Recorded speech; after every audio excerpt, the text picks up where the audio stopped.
आज वित्त मंत्री निर्मला सीतारमण जी ने संसद भवन में बजट 2025 पेश किया, जिसमें सरकार ने बहुत बड़े ऐलान किए हैं जिससे आम नागरिकों को बहुत ज्यादा फायदा मिलेगा।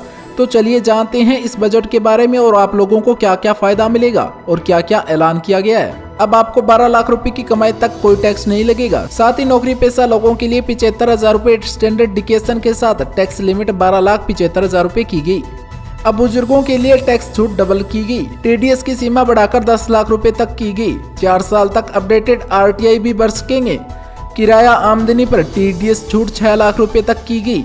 मोबाइल फोन और इलेक्ट्रिक कार सस्ती होगी। इलेक्ट्रिक व्हीकल्स और मोबाइल की लिथियम आयन बैटरी भी सस्ती होगी। एलईडी और एलसीडी टीवी सस्ते होंगे। कस्टम ड्यूटी घटाकर 2.5% की गई।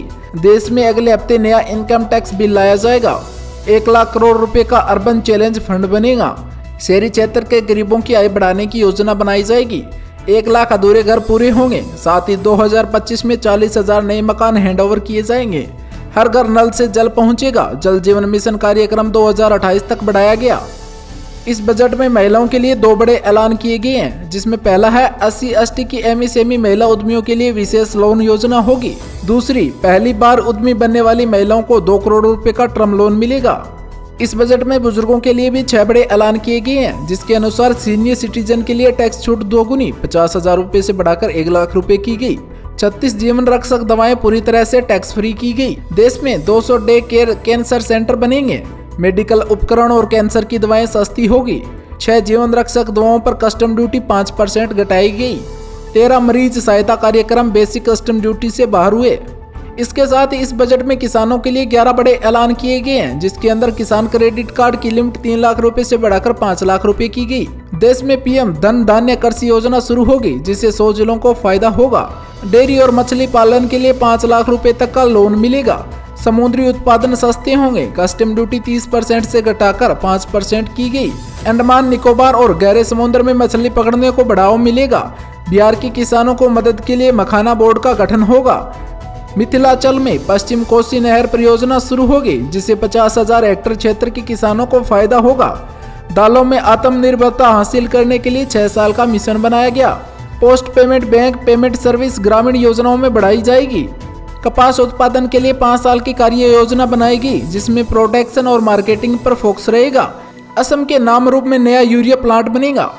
साथ ही इस बजट में युवाओं के लिए भी 11 बड़े ऐलान किए गए, जो कि इस प्रकार है।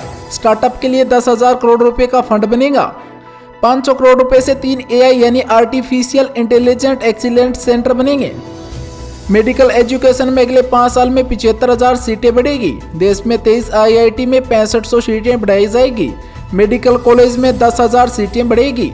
पीएम रिसर्च फेलोशिप के तहत 10,000 नई फेलोशिप दी जाएगी। देश में ज्ञान भारत मिशन शुरू होगा, जिससे 1 करोड़ मैन्युस्क्रिप्ट का डिजिटलाइजेशन होगा। पटना IIT में हॉस्टल सुविधा को बढ़ाया जाएगा। Make in India make for world को बढ़ावा देंगे। स्किल बढ़ाने के लिए 5 राष्ट्रीय स्तर के सेंटर बनाए जाएंगे। सभी सरकारी माध्यमिक स्कूलों और प्राथमिक स्वास्थ्य केंद्रों को ब्रॉडबैंड कनेक्टिविटी से जोड़ा जाएगा। साथ ही सरकार ने इस बजट में व्यापारियों के लिए भी 10 बड़े ऐलान किए हैं, जो कि इस प्रकार है। MSME के लिए लोन गारंटी 5 करोड़ रुपए से बढ़ाकर 10 करोड़ रुपए होगी। सोशल वेलफेयर सरचार्ज हटाने का प्रस्ताव रखा गया। 7 टैरिफ रेट हटेंगे। अब देश में 8 टैरिफ रेट ही रह जाएंगे। ग्लोबल कैपेबिलिटी सेंटर Tier 2 शहर में बनाए जाएंगे। देश को खिलौना उत्पादन का ग्लोबल हब बनाने में राष्ट्रीय योजना बनेगी। नई लेदर स्कीम से 22 लाख लोगों को रोजगार मिलेगा। बिहार में national institute of food technology बनेगा। सूक्ष्म उद्योगों के लिए 5 लाख रुपए की लिमिट वाले कस्टमाइजेशन क्रेडिट कार्ड भी जारी होंगे। पहले वर्ष 10 लाख रुपए तक के कस्टमाइज्ड क्रेडिट कार्ड भी जारी किए जाएंगे। शहरी स्ट्रीट वेंडर्स के लिए PM स्वनिधि स्कीम की लोन की लिमिट बढ़ाकर 30,000 रुपए की गई।